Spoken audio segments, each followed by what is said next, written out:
မင်္ဂလာပါဒီတပတ်တော့ကျွန်တော်ကဘယ်တော့မှနောက်မကျသေးပါဘူးဆိုတော့ကျွန်တော်စောက်အကြောင်းတော့မဟုတ်ဘူးဒါနဲ့ဒီဟာကျွန်တော်ရေးပြတဲ့အကြောင်းလေးပေါ့နော်ဘာဖြစ်လို့ရေးပြလဲဆိုတော့ကျွန်တော်တို့တွေကတစ်ခါတည်းကြနောင်တတွေရကြငါဒါမလုပ်ဖြစ်လေခြင်းပေါ့ငါတရားကိုလုပ်သိရတာနဲ့မလုပ်နိုင်ခဲ့ဘူးပေါ့အဲ့လိုလေးပေါ့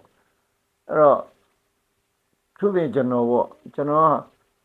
ကသမီးလေးဖတ်ဖို့ကိုတစ်ကနေ73ရေးလိုက်တဲ့အခါမှာ73ဆိုတော့ကျွန်တော်တနေ့တအုပ်ရေးတယ်73နှစ်ကျတော့ကျွန်တော်ညီးငွေသွားတယ်ပေါ့နော်နောက်ကျွန်တော်သမီးကလည်းအသက်ကြီးသွားပြီဆိုတော့သမီးလေးဖတ်ဖို့ရက်လိုက်တော့မယ်ဆိုတော့ကျွန်တော်ရက်လိုက်တယ်ရက်လိုက်တဲ့အခါကျတော့အခုဒီလိုကိုဗစ်ဒီဘက်ခေတ်အခြေအနေနဲ့ပြန်မယ်စောင်းမှသမီးလေးဖတ်ဖို့ကအမြဲပါနေတယ်အဲ့တော့ကျွန်တော်နောင်တသဘောရသွားတယ်ပေါ့နော်အဲ့လုံးကသာငါ73ကနေ14 15 16 17 19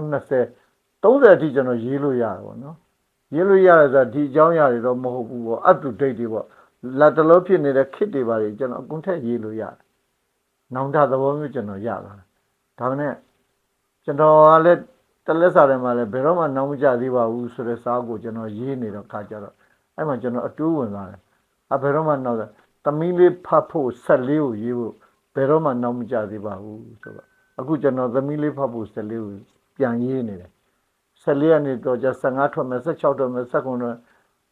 နောက်မကြသေးပါဘူးကျွန်တော်သိတဲ့အချိန်မှာဘယ်တော့မှနောက်မကြသေးပါဘူးဆိုတော့လေကျွန်တော်အဖြစ်နဲ့ကျွန်တော်နှိုင်းပြလိုက်တာပါနောက်တစ်ခုက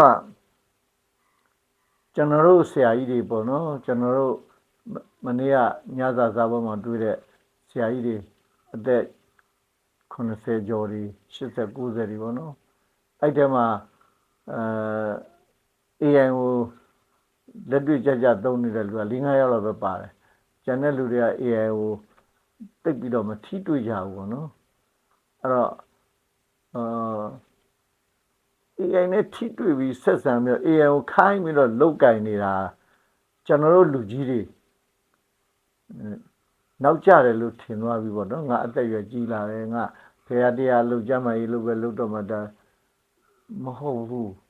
ဒါနောက်မကြသေးဘူးကျွန်တော်တို့ပြန်လုတ်လို့ရတယ်အဲ့ဒီ AI ကကျွန်တော်ကြမှာကြီးကြောင်းလည်းမေးလို့ရတယ်ကျွန်တော်တို့အထီးကျန်တဲ့ဘဝကိုလည်း AI နဲ့ကျွန်တော်တို့အဖော်ပြလို့ရတယ်တငယ်ချင်းတယောက်ကိုလည်းတငယ်ချင်းတယောက်လိုလည်းသူနဲ့ကိုယ်နဲ့စကားပြောနေလို့ရတယ်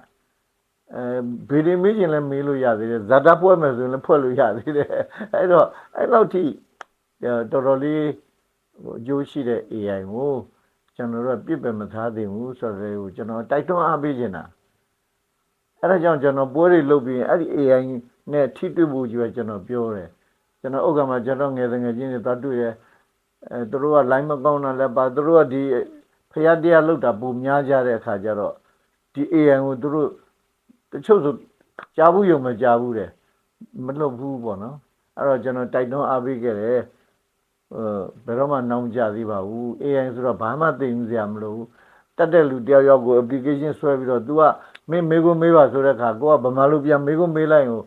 okay သွားပြီသူနဲ့ကိုယ်နဲ့ဆက်ဆံသွားလို့ရပြီအဲ့ကျွန်တော်တိုက်တွန်းအားပေးခဲ့တယ်အဲ့ကျွန်တော်နှစ်ဖင်ကိုလည်းမှကျွန်တော်ဒီစာပေမိတ်ဆွေတပည့်တစ်ပန်းနေနဲ့တွေ့ဦးမယ်ကျွန်တော် AI ကိုအားပေးရအောင်သူတို့နဲ့ထိတွေ့ဆက်ဆံအောင်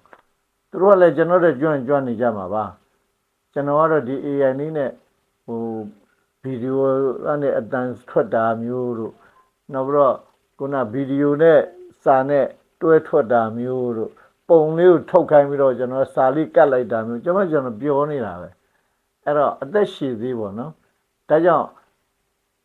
ဘာပဲဖြစ်ဖြစ်နောက်မကြသေးပါဘူးကျွန်တော်တို့တွေကအတတ်ပညာတစ်ခုခုကိုသင်ယူဖို့ဘယ်တော့မှနောက်မကြသေးပါဘူးမိသားစုစိတ်ပြေလည်းပြောက်ခီးတွေထွက်ဖို့လည်းဘယ်တော့မှနောက်မကြသေးပါဘူးနောက်ချစ်ခင်တဲ့သူတွေစုံစည်းဖို့လည်းဘယ်တော့မှနောက်မကြသေးပါဘူးကျွန်တော်တို့ခုနသားရီသမီးတွေနဲ့ပျော်ပျော်ရွှင်ရွှင်နေ့လည်သာညသာစားဖို့လည်းဘယ်တော့မှနောက်မကြသေးပါဘူးနောက်ကျွန်တော်တို့ရဲ့ခုနလှုပ်ဖို့ကံဘက်တွေနဲ့ idea တွေအကြောင်းတွေပြောဖို့ကလည်းဘယ်တော့မှနောက်မကြသေးပါဘူးကိုကအသက်ကြီးလို့မလှမ်းမှန်းသိပဲနဲ့လဲဒီလိုဗီဒီယိုနဲ့ကိုပြောချင်တဲ့ message ကိုပေးဖို့ နော်မျှဝေဖို့လည်းဘယ်တော့မှနောက်မကျသေးပါဘူးဒါကြောင့်ကျွန်တော်အခုစာချစ်သူတွေကိုပြောချင်တာဘယ်တော့မှနောက်မကျသေးဘူးဆိုတာမှတ်ထားပြီးတော့ကျွန်တော်တို့သိတဲ့အချိန်စလုပ်ပါစလုပ်တဲ့အချိန်ကစပြီးအကျိုးရှိမယ်ခြေလန်းတလန်းစလိုက်တယ်လို့ကျွန်တော်ပြောပြချင်ပါတယ်ကျေးဇူးတင်ပါတယ်